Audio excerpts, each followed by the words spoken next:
everyone, and welcome back to Camera Creations, our podcast, which is now on show number 16. We had a bit of a cock-up on the last scheduled meeting a fortnight ago. Sorry about that. But we decided to shelve it, and so it's been a month since the last one. But have we got a show for you today? Because it's a very interesting topic of infrared photography. It's Thursday, the 26th of February, and I'm joined today by Ian, Chris and Charlie, with the possibility that Joe might be joining us in a little while. So we'll watch out for that. Hello, gents. Everyone all right? Hello, Ted. Yeah, all good. Good. Yep, all good. All had a good month. Taking lots of pictures, have we? We'll probably come to that actually as we go, won't we? Just a couple of reminders to say that the website is still at tedsalmon.com /camera creations. There's the Camera Creations shared album, which you can click on the link to in the show notes and follow along as we're talking, because we will reference photographs that are in there from the guys here.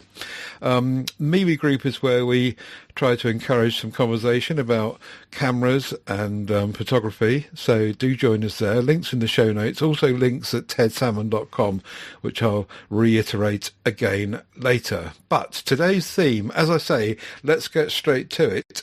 It is infrared photography, and just to give you a bit of background from my perspective, this is something back in the film days that I dabbled with. I had some filters, and I remember the base principles of only letting infrared light through and blocking everything else, and having to use a tripod because everything was a long exposure, and I dabbled with it, and then after I dabbled with it, I kind of gave up and never did it again. So hopefully the digital age and your enthusiasm can bring more to this conversation than that. Who's going to kick us off? Charlie? Charlie, you're on mute. All right. He's gone already. Sorry. Yeah, I shot infrared for the first time about 3 weeks ago. I bought a camera in the UK, and I was actually traveling around Asia, and I managed to get a full spectrum camera conversion for infrared in Hong Kong for £100. They're about £350, £400, I think, in the UK. So I took a few pictures, mostly in Thailand, because I was unable to get hold of an infrared filter. I was shooting with a 665 nanometer filter. And should we give some background onto the nanometer situation and what a full spectrum? Because I think this might be a bit confusing. Yeah, okay. I think you'll be able to explain it better than I can with the nanometers. Yeah, so infrared photography is kind of measured in nanometers. So you apply a filter to your camera, which lets in light rays over a certain nanometer count. So I think the human eye can see between 300 and 720, something like that. I might be wrong, but I think it's something in that range. And then you can get infrared filters, which normally go from 590 nanometers, 665 nanometers, 720 and 850. So like the 591, you get a small bit of visible light, and then you just get infrared. And then the 665, it's less visible light and just infrared. And then 720, it's all infrared. And 850 is a very harsh infrared. So you might have seen these infrared images where it's kind of like they're crazy colours, they're pink and orange. And that is normally in the 665 or the 590 infrared. So when you get a infrared conversion, it removes the infrared cut filter, which cuts out the infrared light. And what Charlie did was get a full spectrum conversion, which removes all the filters, and then you have to add on your own filters. Yeah. So I should clarify, when you say add on your own filters, we're not talking about a filter over the lens. We're talking about over the sensor. Over the sensor in the camera. Yeah. How do you put that in then? With great difficulty. When I just to say that Joe's now joined us. Hello, Joe. Hello. Hi, Joe. You've arrived just as we're having a fascinating discussion about applying. Yeah, that's very interesting. I'm intrigued by it. Okay, sorry, Charlie. Back to you. Crack on, Charlie. How do you put it in the camera?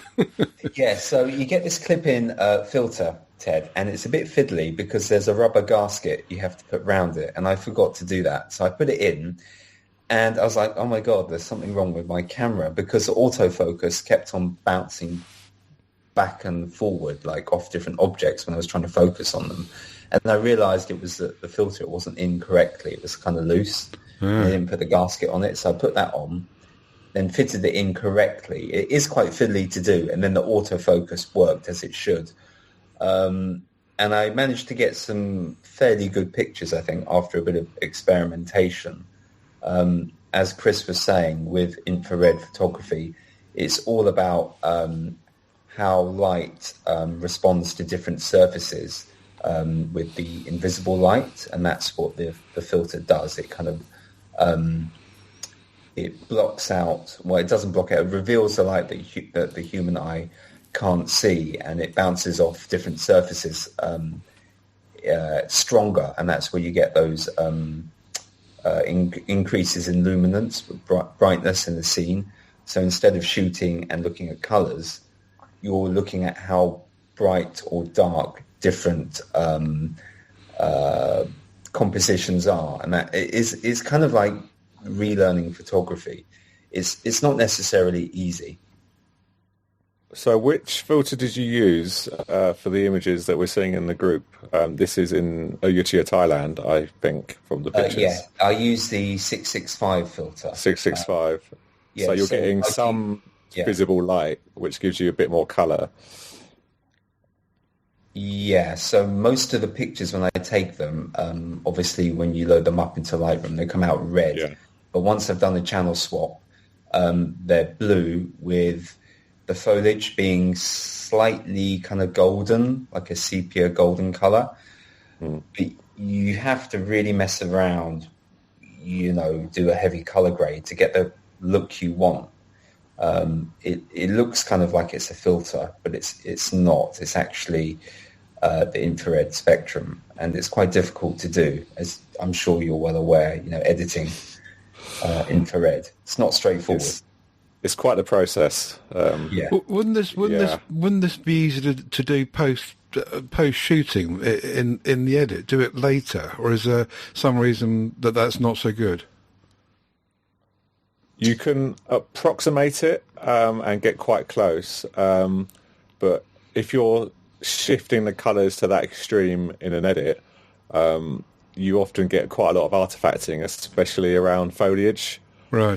Because of the high levels of contrast, and it's kind of the foliage scenes which are the most appropriate for infrared. Okay. Because chlorophyll reflects infrared light, so. Which is why this isn't the best time of year to be doing it, because we haven't got a lot of leaves on the trees at the moment and things like that.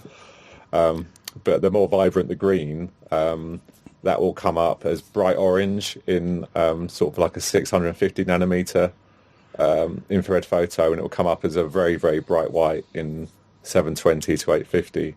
Right, and can you see this through the viewfinder? Because one of the things I seem to remember from back in the film days is that when you looked through the viewfinder, it was just black. You had no chance with focusing, either manually or with autofocus. You just couldn't see anything. Yes, you can with a converted camera. The problem you had is the same problem I had, is when I first tried to do an infrared photo, I just got the filter which you just screw onto the lens like a normal filter, which cuts out visible light and only lets in infrared light. But the trouble with that is the cameras have what's called an infrared cut filter into them, which is why you'd want them to convert them. So what that does is with the lens filter, it's only letting in infrared light, that it's hitting the sensors filter, which is blocking infrared light. Right. So there's kind of a struggle there, and for that reason you have to have incredibly long exposures, and and use a tripod. So when I looked at this for my originally, just did a quick bit of research, I was told that there was like a 4 to 7 stop loss of light with the filter. But what I didn't realise is a Sony camera that I have has an incredibly strong and effective infrared cut filter. So I was doing maybe 5-minute exposures just to take a normal photo in the middle of the day. Right. So, I mean, you can, if you look at the first photo in the camera creations group, that is one that I took with my Sony camera with a screw-in lens filter. And you can see in the metadata, that's f8, and that's a 60-second exposure. Can you describe which one it is for the listeners? Apologies. It's like a windmill, black and white windmill. Right. In my browser, it's coming up as a second image at the top of the page. As you can see in the metadata, that was with my Sony A7R5, 60 seconds in bright sunshine, and I even had to raise the ISO to 320. So you can see that normally that would have been like a 1/500th of a second kind of image. Yeah. So that shows you how much light is getting blocked out with this filter, which is why I ended up buying a dedicated converted camera, which the following images, the bright pink ones, were taken using, which was an old Canon camera that I got. So, sorry, I've just walked all over your one, Charles, so I don't know if you want to go back to your experience. Charlie? He's gone again. Oh, he's gone again. He's back on mute. You've upset him.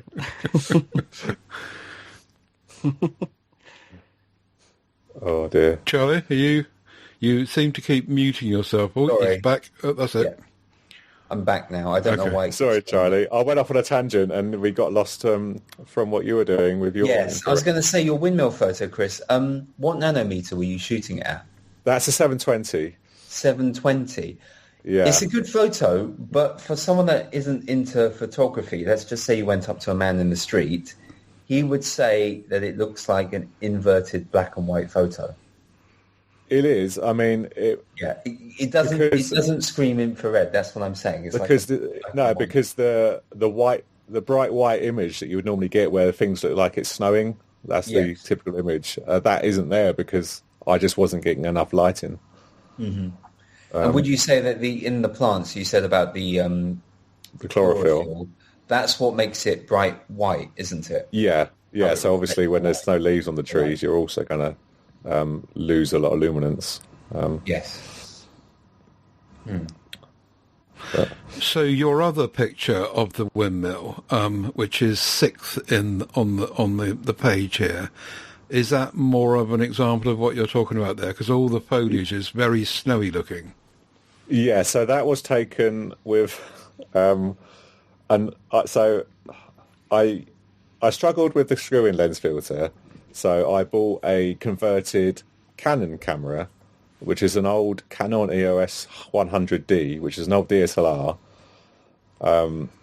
and those images are in the group. They're the pink and blue images, and I really like those images. And I thought, well, I'm really enjoying this infrared, but I don't really want to have 2 camera systems and 2 lenses for the infrared. So what I did is I went back to the chap that I bought the Canon from, and he had a Sony A7, which would use the same lenses as I already have for my normal camera.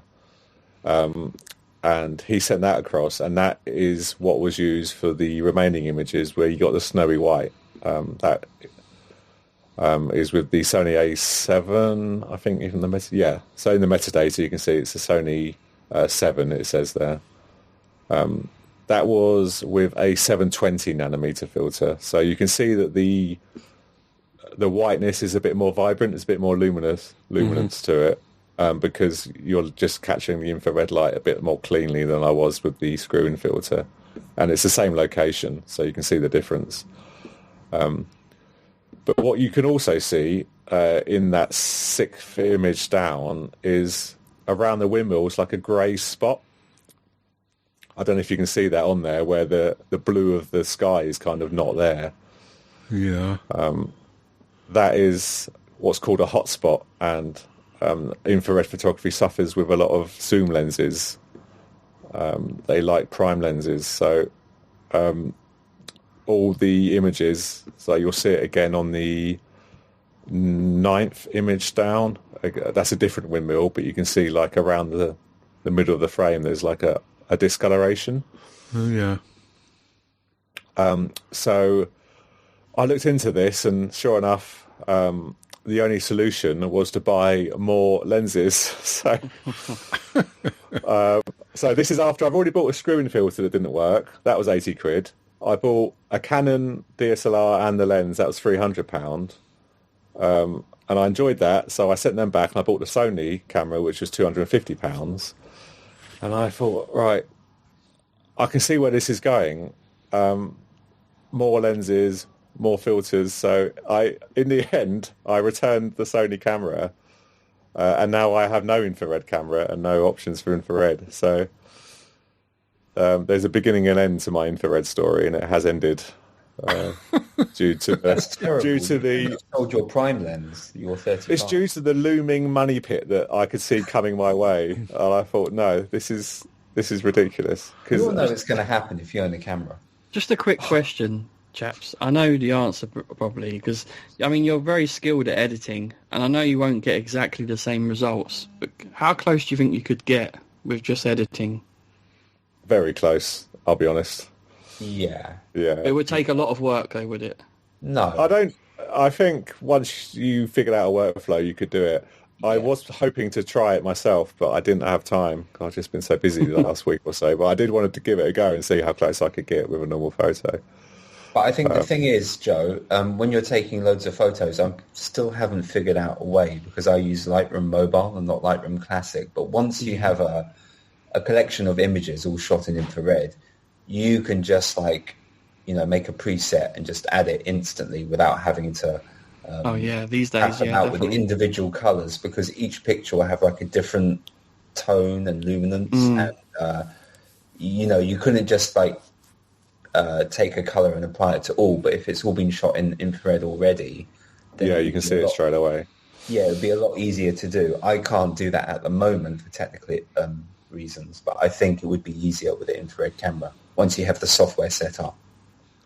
It's similar to like if you had a black mist filter, you can kind of replicate the look in Photoshop, but you'd have to sort of edit every single photo to see what worked. But obviously if you're doing it in camera, then you'll see it straight away whether it's a photo worth persevering with. Again, you could probably make a quick action for that, like a black mist, as you can with the infrared, but because each photo is different, I think it would be quite tricky. They won't come out the same. I appreciate it takes away the joy of taking the image, though. Yeah, there is some reward to it. When you're out there and you're getting the images, and then you're seeing them when you get back. And you, Chris, the third image you've got, which is where the trees and everything is in pink and the sky is very blue. That was from the Canon you bought. The Canon, yeah. Yeah, and was that sort of straight from camera, or how much work did you put in to do that? That is what's known as a channel swapped infrared. So out of camera, the sky is more pink and the leaves are more blue. And you actually see that in camera as well. Because I see some of Charlie's images, very similar sort of colour scheme with the same sort of blues and pinks as we go down. Yeah, so I just wondered how much work was involved to get that. Not too much. So you just open it in Photoshop and you literally just swap the red and the blue channels, the values. He makes it sound so easy. Yeah, my challenge was opening Photoshop, to be fair. So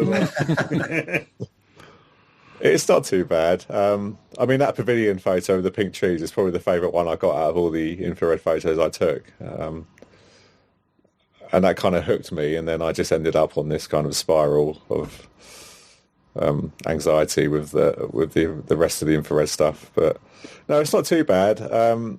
Yeah, it's just a quick Photoshop action. Once you've done it once, you can save it, and then you can do it pretty quickly.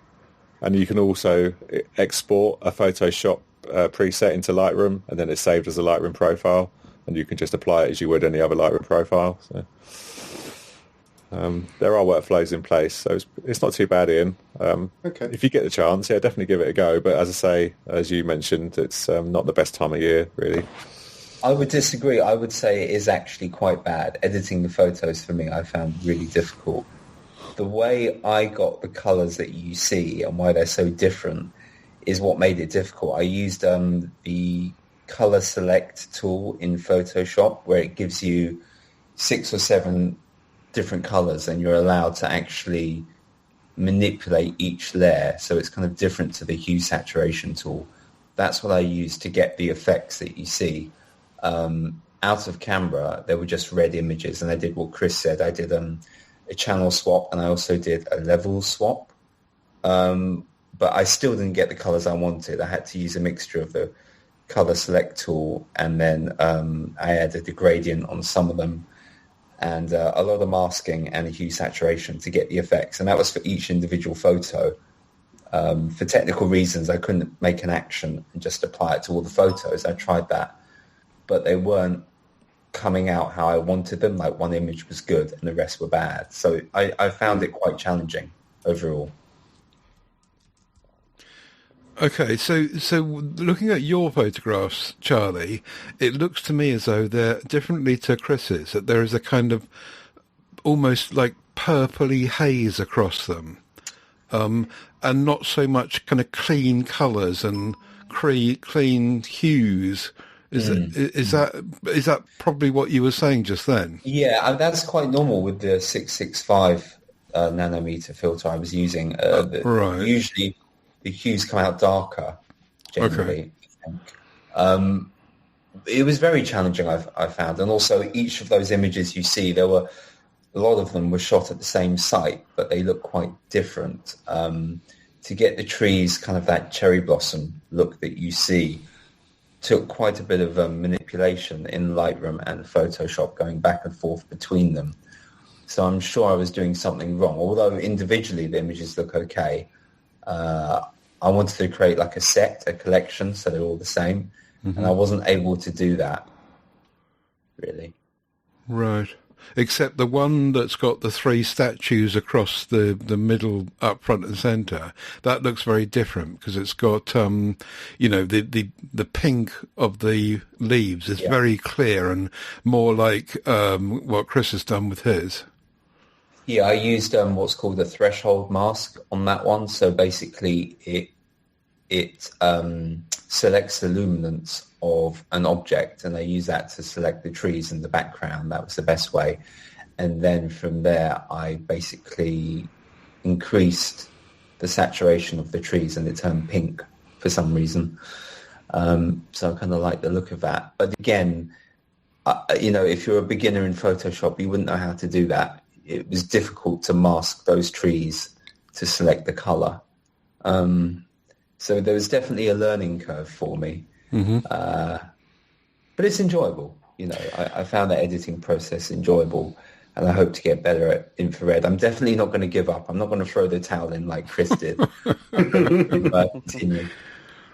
I guess you also got someone looking at this from the outside might say, "What's the point? What exactly. Why are you doing this? Is it because you're bored with normal photography and you want to just do something different?" We're saying it from the inside as well, Ted. What is the point? But we keep doing it anyway. I think from an outsider looking in, it looks like I've just slapped a filter on it, doesn't it? And of course, we all know that it's not, but that's what it looks like. I showed these photos to my sister, and she goes, "Oh, they're very nice, but why are you using a pink filter?" And I'm like, "It's not a pink filter." She goes, "Yes, it is." I'm like, "No, it's infrared." But, they don't know, so...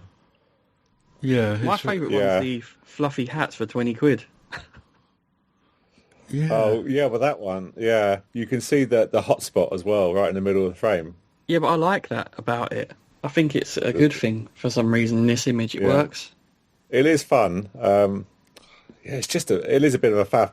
To be honest, I should have just kept that Canon that I got, because all the best images were taken with that I've got from the infrared. Was that the Canon then, that one? No, that was a Sony. Right. Yeah. Yeah, that was the Sony. Yeah, the Canon ones are the ones that are a bit more vibrant pink, like the windmill ones and the Okay. pavilion Chris, why are ones. the zoom lenses? Why are they suboptimal for infrared? Why are they I worse? don't, I don't know. I'm sure there's a Ask Is there a scientific reason? explanation. It does seem to be common that zooms aren't very good for infrared. I think it might be the way that light bounces around the inside of the lenses. I don't know exactly, but it's hard to get information about what lenses work and which ones don't. And I didn't really want to sort of just be throwing money at, Isn't there like a list? things. Like There is a list, but the list was wrong because the list said that the 24 to 70 that I had was good, Yeah. but it wasn't. I've got clear hotspots. But apparently the simpler the lens, the better it is. So if you got the sort of cheapo Chinese stuff, that should, in theory, be good. So I asked Gemini, and she goes, because the internal lens elements that cause diffuse light scattering and internal reflections. So, like you say, that creates the hotspots and focus there you shift go. and stuff. Yeah. Yeah, Well done, Gemini. Cheers. Cool. Yeah, Okay. so I was quite disappointed that the Sony kind of infrared stuff didn't work out for me, and I might go back to it, but it is a bit of a faff. I'll be Chris, honest. you said it didn't work out for you, but you're wrong. I mean, your photos are really good, and you Yeah, I didn't like do that them. much to Yeah. edit them. So it's obviously a win for you. I don't know why you got rid of the Canon. I think it was a Canon. I like those pictures Well, the most. Yeah, because when I showed you the Canon, Charlie, you made fun of me and made fun of my little camera. And then I went out and bought a camera. And Yeah, and you said, why are you doing infrared photography? Who would do something so stupid and pointless? That's till I saw your images, and then I just went Yeah. out and bought one. I had to have it. Yeah. Yeah. Yeah. Very interesting, though. It's an interesting diversion, and it's been around for a long time. But like you say, Chris, back in the day, we just stuck something on the front of the lens, and we couldn't focus, and we just had to kind of rely on pot luck, really. Whereas it sounds like it's a bit more technical now, particularly if you remember to put the gasket on. Yes, you need your gaskets for sure. Yeah. Gasket. Yeah. Okay. I hope. Sorry, go on. I was going to say, I hope we didn't bore people to tears. Well, talking about nanometers and. I was just going to say channel that swaps. Charlie you have made some notes in the recording notes. Is there anything there that we haven't covered in those points you've made? Not really. I think Chris did a better job than I ever could about explaining infrared. Okay. I don't really have much to add, no. Okay, that's fine. That's good, because there's also lots of other interesting photographs in here, and I suggest that we leap to Ian now and ask him to lead us through what he's been up to and for the last month, and some of these very interesting looking photographs to highlight. Yeah, sure. I'll just look at my notes. So it's sort of an early season for me. So I did a couple of shoots, one at Snetterton Rally Stage, which I've done for the last couple of years, which is first weekend in February. It's always wet, cold, but it was very well attended, pretty good. Still learning my way through. I am doing a little bit of work with Honor as well around doing some comparisons between using full frame cameras and what you could achieve with a phone camera. And again, no spoilers there. I think you guys know what the answer, especially for fast moving stuff, panning shots and things like that.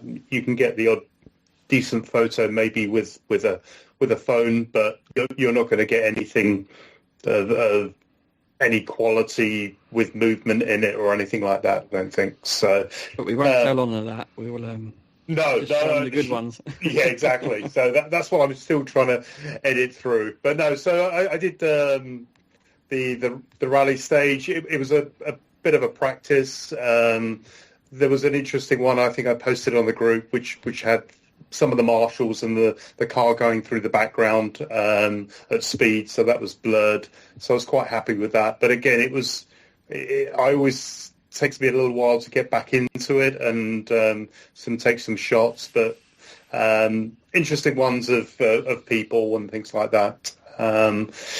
Last weekend, there was an event called Race Retro, which is in Stoneleigh Park, just outside Coventry. It's a sort of car show, exhibition. They also have a rally stage, which again was some good fun to shoot.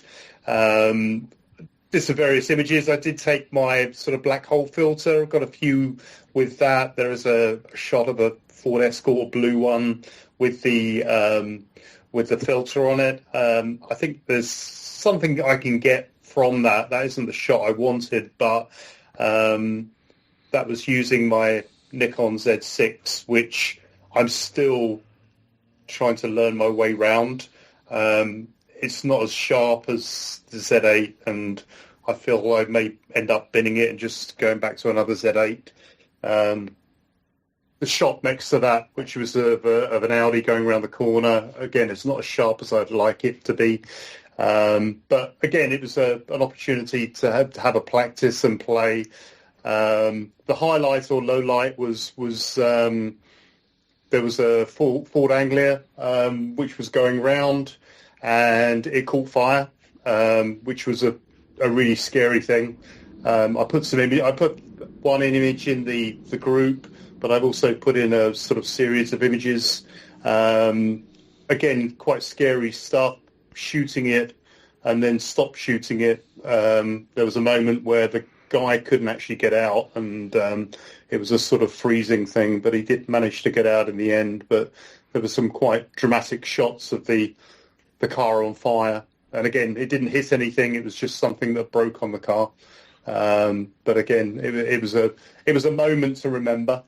The interesting thing about shooting fire from back in the day when I was trying stuff like this is that every nanosecond of the frame is going to be completely different to the next one. That fire moves so quickly, and if you look at those 1, 2, 3, 4 shots there, you can see that the formation of the orangey flames is just completely bizarrely different from every frame to the next one, which makes it quite an interesting series of pictures, I think, which is taken in a very short spell of time, presumably.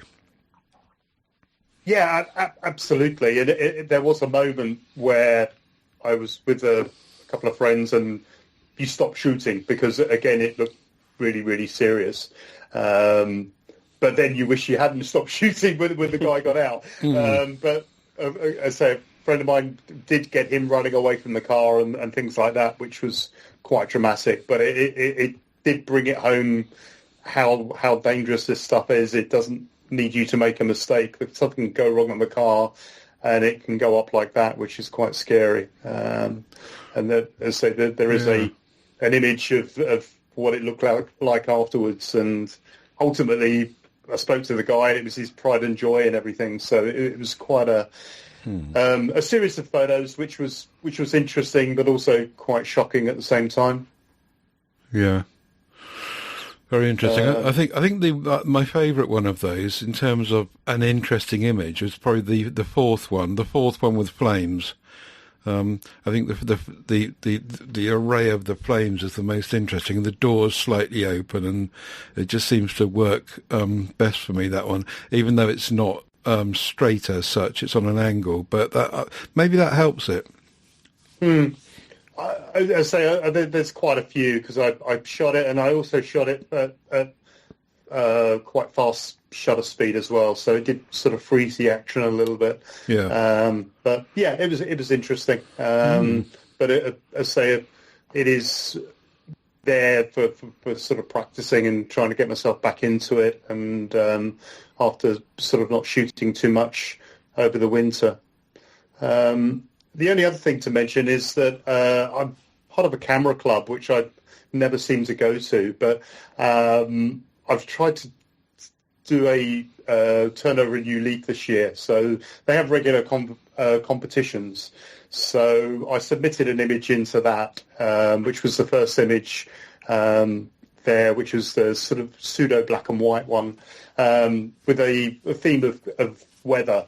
So there was probably 60 images, either framed or PDIs, and there's a professional judge going through, giving critique, which was, I think for mine, it probably wasn't relevant because it's quite sort of sterile, but it was interesting to see someone giving critique over images and seeing things that are sort of flowing into the frame and things like that. So I did learn a lot from someone giving critique to other people's images, as well as mine. As I say, mine is more of a commercially shot, whereas there was lots of snow scenes and things like that. So, but yeah, a learning curve, and it was good to see someone how they critique an image and how they see things that maybe other people don't see. Yeah, I do agree. I think camera clubs are good for that. When I belonged to camera clubs in the past,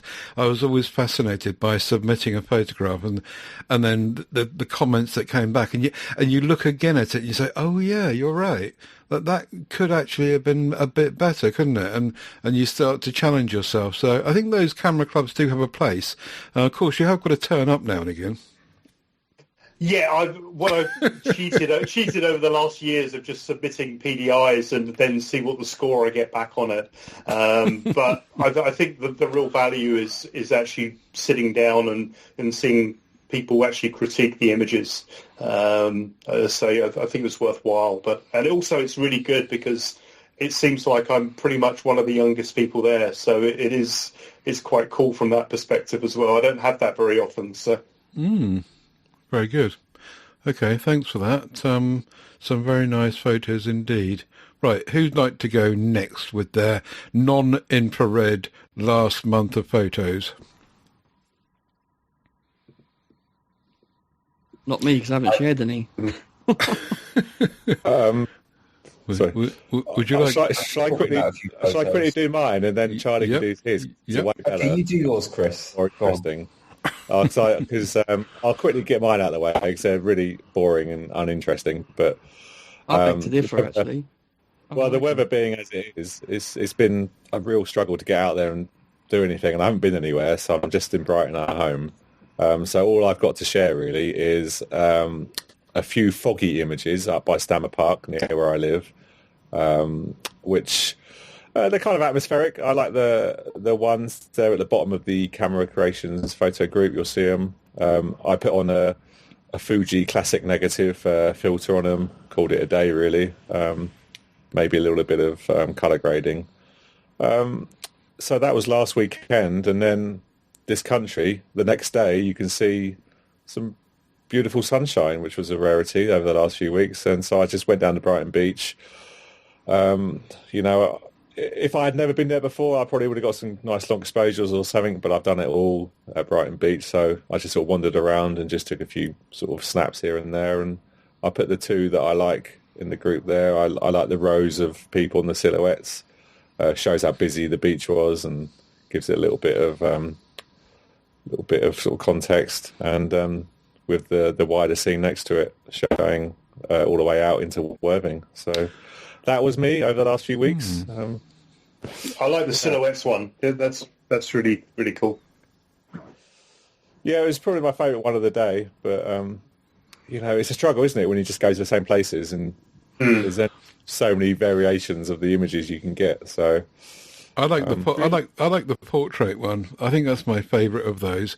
The portrait one, looking into the mist and the two shadowy figures down the road somewhere, and the whole frame is the frame is kind of framed by the trees all the way around, and I really like. It's very atmospheric. I like that.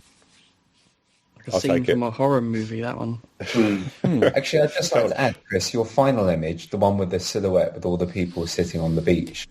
Yes. I really like it, but I would have made the silhouette like completely black, basically, as like a stylistic high contrast. Yeah, I think that really would have worked. Yeah. I did sort of try that, and you kind of end up with a very sort of black bottom of the frame because I don't know if it would look good though. In my head, it looks good, but I don't know in real life if it would work or not. Yeah, I'd be interested to crop that one. You know, the very end where you've got the sun and make the sun central and make a vertical crop. I think that'd be quite nice. Yeah, it could work. I did try and get something like that in camera, but trouble is in the angle, you kind of don't get the row of people quite the same. It's almost as if there's little tea lights on the stones. Yes, I noticed that, and I was like, I like that little I was getting paranoid. I thought there was something wrong with my camera, because I thought, I've got all these spots everywhere, and I was like, oh no, it's just the sun reflecting. But... Yeah, it looks so unique. Were you low down, Chris, or...? Yeah. I do like the low angle shots, and I like to make use of my little tilty screen. So, yeah, I'm often seen sort of squatting down, taking these pictures. Yeah, I was quite close as well. It's closer than this picture looks because it's quite wide angle. It's 24 mil. So I was getting some funny looks.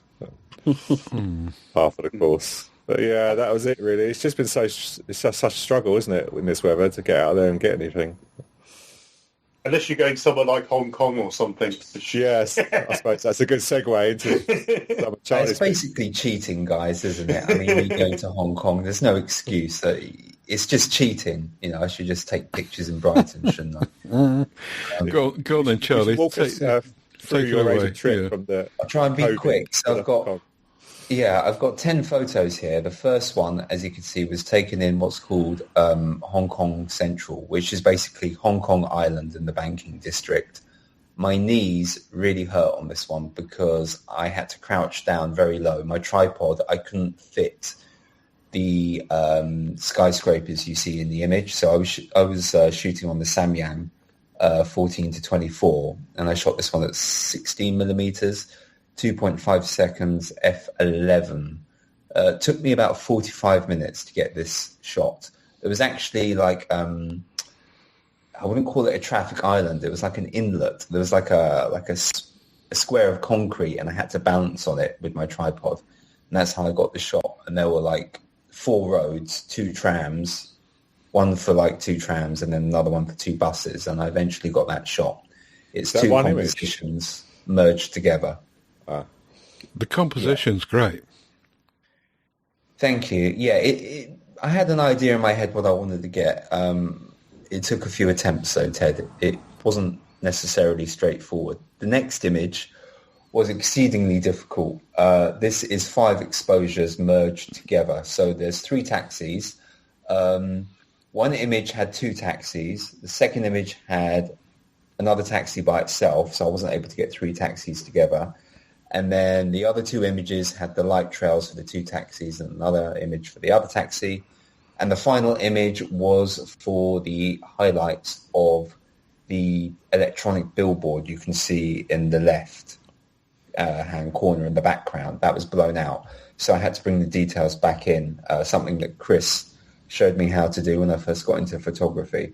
So thank you, Chris. So that's 5 exposures merged together. That took me over an hour, maybe an hour and a half to get that. That's. I've got some questions. It's masterfully done. Thank you. Really, really good. So the light trails, is it just one image for all of the light trails? No, the light trails, that is 3 images for the light trails. Right, so the ones coming out of the taxis, are they the same or are they all different? No, they're all different. So the actual taxis, I think one of them has the original light trail, and then I just did it in reverse. Instead of having the taxi forward, I took the original image and blended the taxi in behind its light trail to make it look presumably you do a fast shutter for the 3 taxis that aren't moving. Yes, of course, and then merge it in. Otherwise, it would have been too. But then you need another taxi for the light trail, don't you? Because the trails have to have the white bit off the hood and everything. Correct. Right. So I think it was 5 images. It might have been 6. It wasn't more than that though. It was a complex image to do, and as I was taking it, there was this. I think there was some kind of art school next to me, and they had like a film camera, and they were like trying to figure out how to use it. and they wanted to know what I was doing. And of course, I was there so long that they didn't see the final result, unfortunately. But it came out well. I was really happy with it. But it was a very late night in Hong Kong. A tip for anyone shooting there, shoot before 10 p.m. because they turn off all the lights after that time. Oh, no, really? Oh, I know the hard way. I missed out on a lot of photos because I turned up at like 11 p.m. and everywhere was like turned off. It was really disappointing. The next image is my first panning shot. I took many panning shots, but I particularly like this one because I have a guy in the back, the guest in the taxi, and you can kind of see his face, him smiling, which I liked. I really had to play about with this because apparently, and Chris will know about this, the shutter speed depends on your focal length, and I was shooting with the 24-70. I shot this at 36 mils. ISO 100 f13. F13 might be a bit high, but I just find I like my images quite dark. I don't like them too bright. And I was really happy with that image, really happy with the detail. The next one was something I don't usually take. It's just pure architecture. I wanted to go for compression. Now, unfortunately, on this trip, the lens I had with the most compression was the 24-70 again. 70 was my longest lens.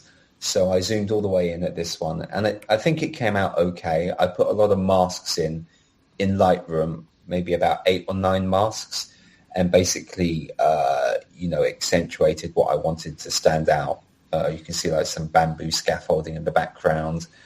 And there's a figure there walking on the sky bridge. I thought that was good because even though I had it without him, I thought it kind of added scale, and scale is very important in composition. It really adds. I think he would have looked more prominent if he was in that next window to the left, because there'd be more contrast, if you see what I mean. Because the building. Yeah, I see what you mean. I wanted him in that. I had him in both windows, obviously, but I wanted him in that window. I just thought it kind of looked okay. But you're right. Yeah, more contrast if he was in the other one. This one almost looks infrared. It does a bit, doesn't it? Yeah, infrared. I should have posted some of my Vietnam photos, actually. I had some Vietnam ones where they looked infrared, but they weren't infrared. I think I posted them in the group chat, though, so you might have seen it. The next one is another Hong Kong one. This was taken on Causeway Bay. Now, this was really difficult to do because, number one, I didn't bring my tripod, and I just thought it would look good in a Dutch angle.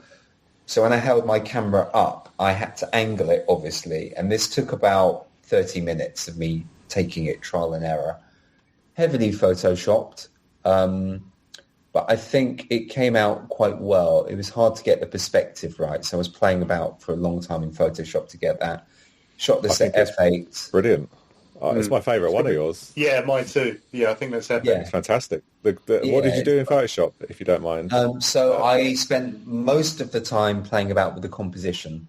Lightroom just, even though you could do composition like perspective edits in Lightroom, I just couldn't do it. So I spent a long time in Photoshop doing that. What do you mean? That you distorted the Yeah, I distorted it, then I added a skew, then I added, what's the other one, Chris? I've actually got Photoshop open, doing something else on my computer. Was Warp? Is it Warp? Warp. I didn't use Warp. I used something else. I used skew, distortion, and here we are. The skew, distort, perspective, and Warp. Perspective. Yeah. I used skew, distortion, and perspective to get the look I wanted. And then, believe it or not, the road surface I had difficulty with, because it was newly tarmacked and it looked like it was AI. So I had to make the road look more believable. So I had to add many overlays over the road to make it look more dirty and grungy because the road looked too clean. And then the time of day was wrong. It was a bit overcast. So I added shadows to the taxi as well. Those shadows are fake. They're not real. The shadow on the floor was fake. Shadow on the floor was originally there, but I accentuated it. And then the shadow on the taxi and on the taxi roof where the taxi light is fake. Well, it looks great. I think that's sets the picture off, that sort of shadow coming across the back of the taxi. Yeah. It came out quite well. I was really happy with that. And also you've got the leading lines as well, which is really cool. I shot that at f8, 1,000th of a second. With this one, I just wanted to freeze action. 33 millimeters focal length, ISO 200, shot with a 24-70 GM2. Then I've got this one. This was the famous, you will know what it's called, Chris. I can't remember the basketball court. I don't know what it's called. I've seen this. Or something, I can't remember. I've seen this image a few times. So. Now, I turned up. I was very lucky. There was only one or two people there, so I quickly got this shot. I had to Photoshop in the far right edge because with perspective correction, there was like, you could see the sky and it wasn't quite right. So I just Photoshopped that in by duplicating the left side of the building to the right side. But otherwise, I was quite happy with that. It came out really well. The next one is just one thing on that, Charlie, and it's an epic shot. Would you think about removing half the palm tree on the right hand side, or did you try and do that? That was not there. So that is actually no. That was there, I believe. That was there originally. I had to mask in the top right-hand corner, maybe 50% of that length of the picture because it was sky. And it just didn't really match the composition. I think that palm tree was already there. I see what you mean. I could have removed it, but I just decided to keep it, I think. Okay. Maybe I could remove it. I think there's a thing where you can go almost too far, then I'd start removing signs and... Yeah, I think it's sort of it's off the edge of the image, and you're right. It's sort of cut on. I would say if you look at the composition, if you look at the photo as a whole, you will see on the left-hand side, you've got a break in the building where it's like a red wine colour on the brickwork coming down, and that's not copied over in the building. So the image isn't perfect, but it's not symmetrical. It's not symmetrical. If you were going to take away the right-hand palm tree half, then you would also think about maybe putting the one behind the basketball hoop in the centre, so taking a step left. But the idea here wasn't to be symmetrical, I don't think. No. It's also replicated, isn't it, by that palm tree? Is it an exact copy of what's just to the left of it? Yeah. What I would have done is cut it in the whole image in half and mirror it, and then it would have been exactly symmetrical. But but that's just like outright cheating, isn't it? I've done it many times. My best photo from Tokyo was exactly that. Really? The one with the escalators. That only half of it was real. The next image is me dangling my feet off a 30-story block. Not really. I was actually lying down on the floor with my feet in the air. I felt a bit ridiculous, actually, because I was there for about 10 minutes at Oyman Estate, just like with my legs in the air, trying to get the right kind of perspective with it. I think it came out quite well. I actually went there with a 9mm, and it was far too wide with my legs. It looked better without my legs in it with the 9mm. So I had. It's a great idea, though. It's just really creative, and who would think to do that? So must have looked quite the sight, laying on the floor. Yeah, I had people who lived in the block kind of looking at me. They just kind of stared at me, and I was like, what's this? There's another one. Yeah, Chris, you're always laying on the floor. So. Yeah. Was it easy to get access in there, Charlie? Yeah. Sorry. Yeah, go on in. Was it easy to get access into the building? It was, actually. So I took a few shots of these buildings where they had like this open part right in the centre. The first one I went to, I didn't think to put my feet in the air. That was exceedingly difficult to get into because there was about 4 buildings and they were all kind of sealed off. It was almost like a computer game level trying to figure out how to get in. With this one, it was relatively straightforward. The access was kind of hidden or restricted, but I managed to get in. and then it's just like an open walkway, and I just lied down with my camera and started shooting, and I got the image I wanted. Apparently, I was told beforehand that you have to watch out with their clothing because they hang it, and that can ruin the composition as they're hanging it to dry. But I was lucky. I didn't have any washing lines in my way. So I was happy with that. Great shot. Really good shot. Thank you. The next image I think Ted will like. I basically wanted to go all out and make it look like film. So with this image, I did shoot at 100 ISO just because it was nighttime. But in post-production, I did everything I could to distort the image. I added a black mist effect in Photoshop, multiple layers of masking. The composition was actually as it was shot in camera. I didn't actually crop it. The man at the bottom was a silhouette added from Photoshop. I did actually have a man in there. He was actually painting the ceiling and he was on the ladder, and it just looked a bit odd. So I removed him and put the silhouette in. And I was quite happy with how that came out. I tried to add light pollution into the sky as well because the sky was too black, which ironically is what I want in most of my shots. I like pitch black sky. But with this one, I wanted the opposite. I wanted like a kind of orangey look with light pollution. And it looks, unrecognizable from the original, really. The light bleeding is really interesting, and it almost feels like it's star filters or something. But I like that. Yeah. So I was happy with that image. And the next image was a couple kissing in Chinatown in Bangkok. Unfortunately, I had to merge the two photos together. I was actually more concentrating on the neon sign, which I got as a reflection in the pool. But the couple kissing, when I caught them, I noticed they were actually kissing underneath some Thai flags, and I thought that really looked cool with the silhouette. So I merged the two photos together. They were right next to each other, but I couldn't manage to get them in the same frame, so I had to merge it. But I was really happy with that. It took a while to get the color grade right, because I was going for like a red color grade, but it looked like it was completely photoshopped, with the red neon signs. So I actually went with a yellow tone, and that came out really well. That kind of like matched kind of the natural watercolor. And my final photo is What a Room. This was really tricky. This took me about 50 minutes to take with a tripod. And I had loads of street bros kind of like gather around me asking me for my settings. So it was quite annoying. There was a lot of signage in the foreground that I removed in Photoshop.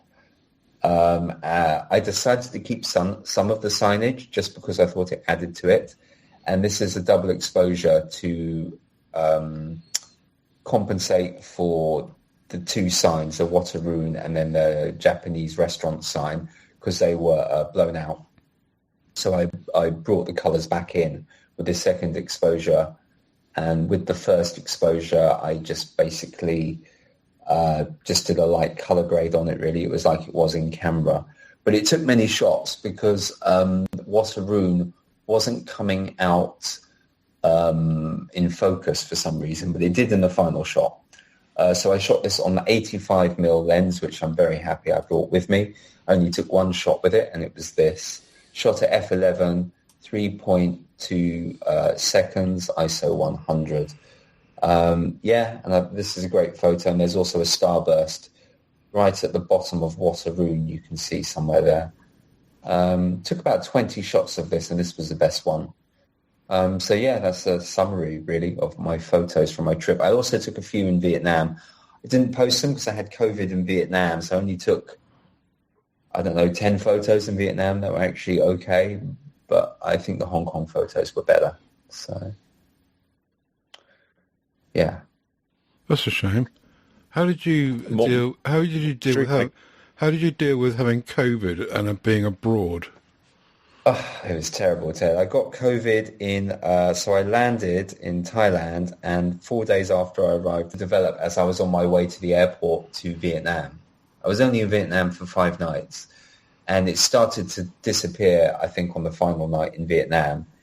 And then on the day I arrived in Hong Kong, it had almost gone. Right. So I didn't go. I was out in Vietnam for maybe 4 hours shooting in the entire 5 days. The rest of the time I was just in the hotel eating hotel food. Didn't go out. Yeah, what a shame. It's what it is, really. Yeah. Were you on your own? Did you have someone with you? I was on my own. Okay. Yeah, it was quite terrifying, really, because I mean, I could walk, but barely, and I was going through the airport and the security, and it was just a horrendous experience, really. Especially when you go to a new country and you're by yourself and you're ill. Yeah. But I got through it. It was okay once I was in Hong Kong. Yeah. I was okay. Yeah. Cool. Well done. You must have strong antibodies or something. Well, I mean, I recovered after 5 days, so that's not too bad. But it was the worst bout of COVID I've had. Right.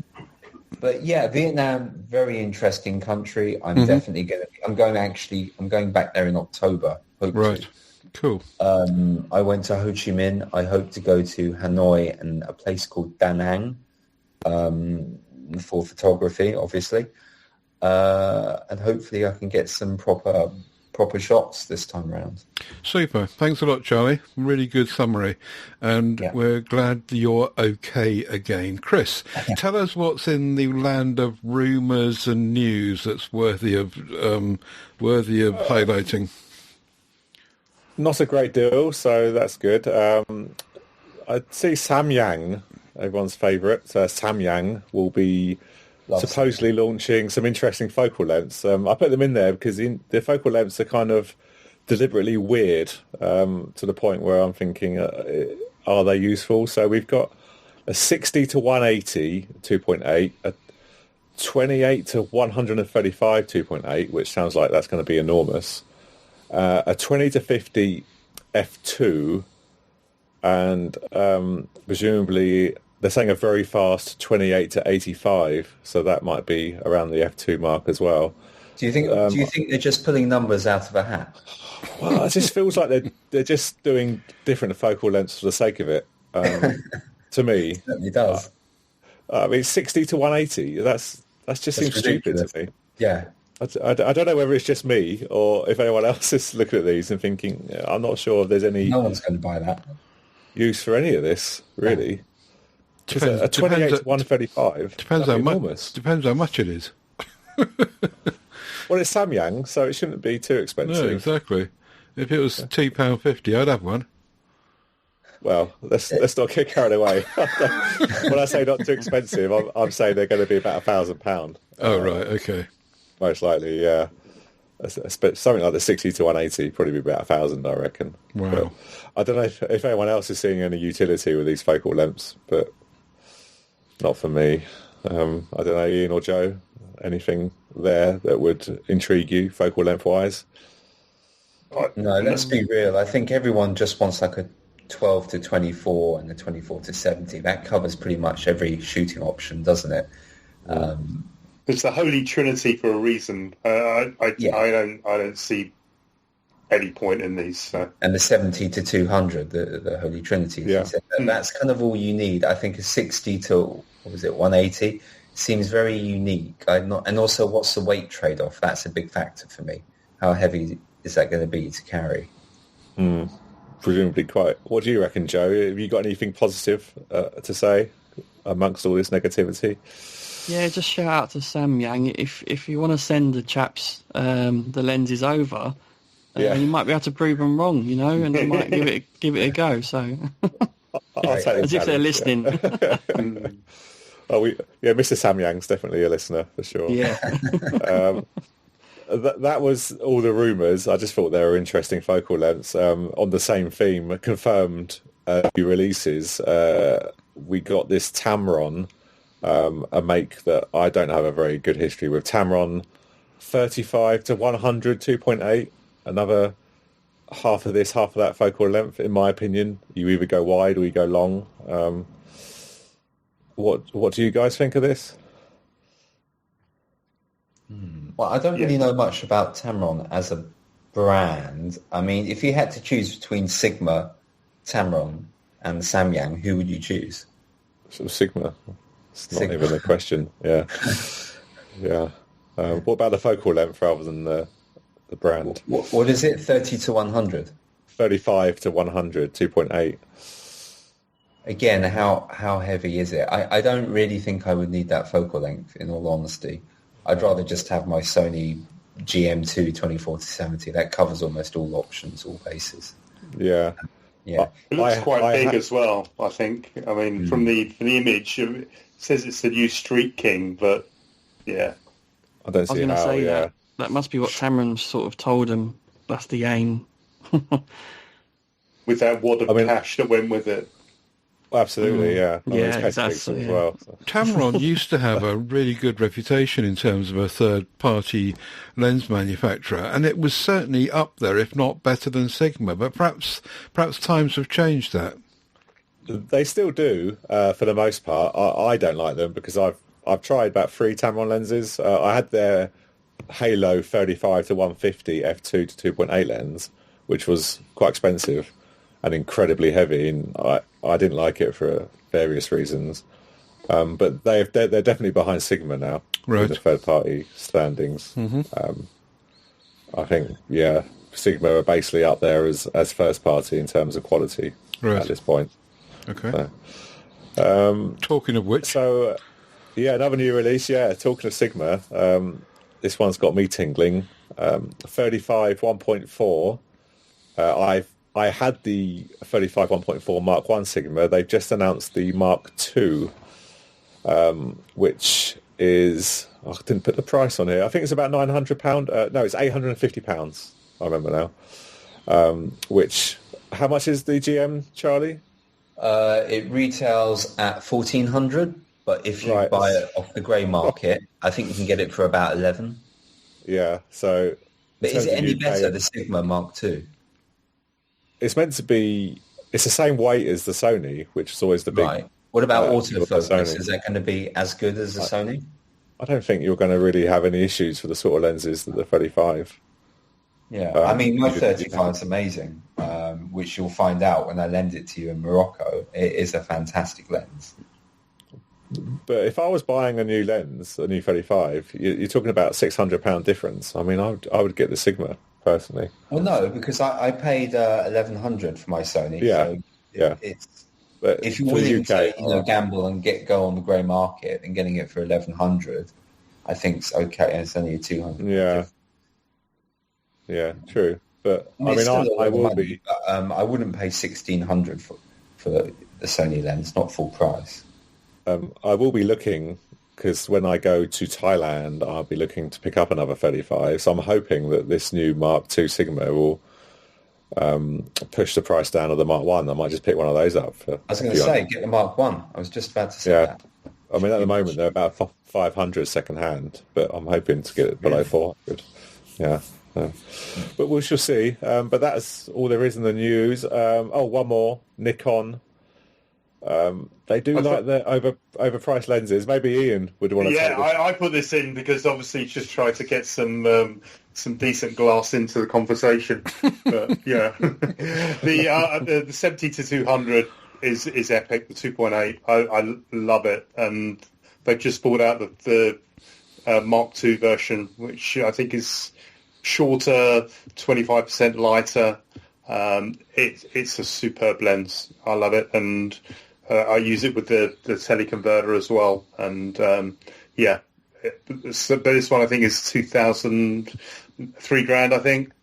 Yes. Anyone wants to buy me one, I'd love it. It comes with free shipping if that helps, but but I'm not sure. As say, unless something happens to mine, I don't think it would be worthwhile changing it. But I might try and borrow one if I get to see Nikon this year. I'll see if I can borrow it and see what the difference is. How can they justify that price, though? I mean, it's what is it, £600 more than the Sony? Yeah, but it's Nikon. This is the thing. It's exactly. Yeah. I don't know. I mean, I say I've been quite happy with the original version. But how much is the 70 to 200 Sony? I think it's 2,100. I think. Is it? Okay. For the Mark II GM? Yeah, around about $2,000. I think. Is this the f1.8? The f2.5? Yeah, the 2.8. Yeah. I think it's about to. Yeah, because one of our friends is on the lookout for the Sony, but it's hard to justify the cost, really. And the weight. Yeah. I'm looking at getting the F4 for when I next go away to Hong Kong, but I wouldn't get the 2.5 because it's just the weight's too much. Yeah, I've got the F4. It's a great lens, so it's there's pretty much no compromise. You don't notice the aperture, No, exactly. I'm with you, Ian. Nikon's rule. Nikon is the way to go. Well, my love for Nikon and Nikkor is completely historic, of course. I've got no idea what they're like now. But if I had to choose a system, I would just go with it because I used to love it so much. And that lens just looks stonkingly attractive, 3,000 quid or not. If I had as much money as Chris had, I would get one. Well, it's the Waitrose of cameras, so you take your choice. Right, okay, we'll leave it there. You can buy, I was going to say, Ted, quickly, you can buy Ian's Z6 that he doesn't like, can't you? Yes, please do. Yeah, I'll take 12 months payments on it. Okay, I mean, to offer you 12 months payments. Let's wrap it up there. We've got a show in the bag there. We're an hour and a quarter in, or thereabouts. It's been a really good chat. Thanks very much for everyone for turning up and having a nice chat about things. Even Joe, in the background there. Joe, tell us, you're having a really busy life at the moment, but tell us if you've got plans to go out and take any photos in the near future. Oh yeah, definitely. I mean, I didn't buy this full-frame camera just for my content. I do plan to take stills with it.